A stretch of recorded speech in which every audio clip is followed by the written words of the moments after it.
logic. Look what's happened. I mean, look at this GameStop. Or we could talk about Black, but we can talk about any of them. I mean, they've just gone into orbit. And how do you protect? I mean, I saw a little while ago, a dealer sent me for next Friday, GameStop's, I don't know, I think it's around 250 right now. My screen's not in front of me. But the $800 calls for next Friday, 10,000 traded at $47. And the stock, let's call it 300. So, I mean, I just don't even, that's just so scary. I mean, look, I had nights where I wasn't sure I was going to be able to cover in the morning, get out of my stuff. And I told you I had it set up so I could pretty much get out. It can be pretty scary when you're on the wrong side of everything. So as a former short seller, it's clear that part of you commiserates and you sympathize with the position that some of these PMs have found themselves in. But on the flip side to that, what do you think about the SEC and other regulators potentially banning outsider trading at this point? That was a good tweet I read the other day. I mean, what Robinhood has done and sort of this limitation, what are your thoughts on some of the actions that have been taken on this? Well, first of all, one of the reasons the markets are broken and behave as they do, in addition to passive and structured products and the dealer hedging and all the things you guys already know about, and thank the Lord for Mike Green, who explained passive to everyone. So now at least we can understand why the market acts as ridiculous as it does. Oh my God, I lost my train of thought. Your question. Regulatory. Yeah. Thank you. So the Fed has done its thing to create muscle memory that stocks can't go down and then nothing goes wrong. So you get these animal spirits.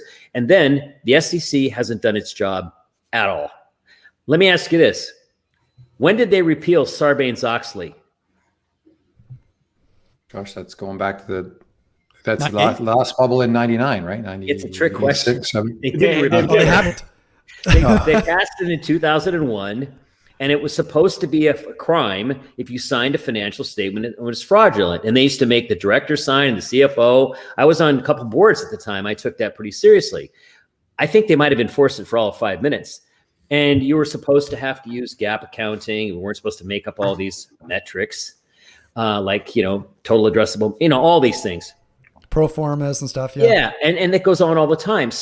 And then we know what Elon Musk got away with funding secured and, telling the SEC what he really thought of them, So there are no authorities. There's no rules. And even before this period, go back to the 2008 debacle, when they repealed Glass-Steagall in the late 90s, where Greenspan led the charge. They gave the Fed the supervisory role for the big brokerage and banks. Well, we saw how that worked out in 2008. And no one criticized the Fed for their lack of ability on an oversight standpoint. And no one went, Dick Fuld didn't go to jail. Virtually nobody went to jail. So there are no rules, really. There are laws, but there are no rules. They're not enforced. So I sympathize with these guys at Robinhood. They took on the man, Stevie Cohen and Ken Griffin. They beat him in like 24 hours. And then they said, oh, sorry, you can't do this anymore.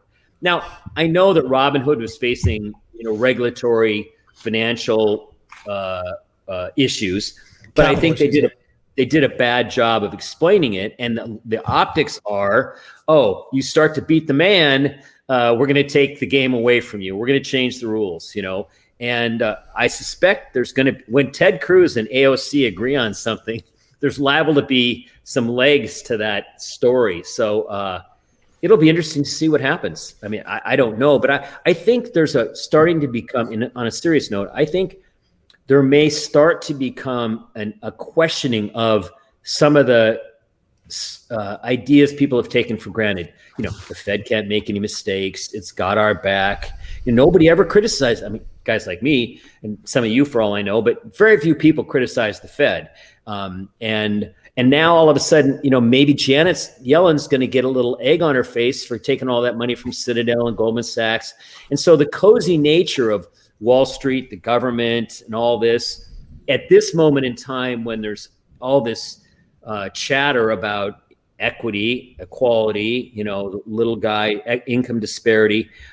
There could be some interesting changes and changes in psychological behavior that come out of this. I mean, think what you will about Bitcoin, but the folks that are the religious zealots, I should say, that are constantly promoting it. One thing they get is the Fed has turned the currency into kind of confetti. Well, if that gets sprinkled other places, you can see a lot of things could come out of this period that would change the narrative. So I think we have to be alert to changes in psychology that come out of this period we're in right now.